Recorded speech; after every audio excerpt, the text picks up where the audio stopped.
Hello everyone, welcome to another new video. In this video I will show you how to fix if NFC is not working on Infinix Smart 10 Plus or Smart 10 HD. Let's start the video if you want to fix this problem. So go to app library. Here click on settings app. Now in settings scroll down and click on my phone.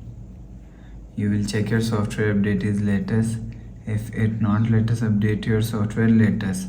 After update software latest, go back to home screen. You will see your problem is solved.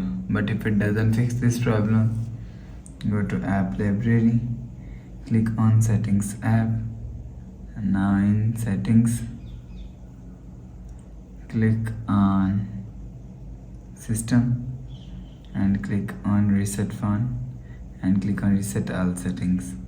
Click on reset, enter phone pin, click on this icon.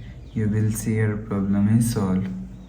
But if it not solved, if you want to fix this problem, so restart phone, just click and hold side power button, click on this restart icon, again tap on this restart icon.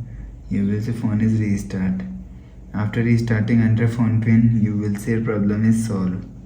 But if it not solved, if you want to fix this problem, click on settings app and click on my phone. You will check your software update is latest. If it not latest, update your software latest. After update software latest, go back to home screen. So please subscribe for more new latest videos. Thanks for watching.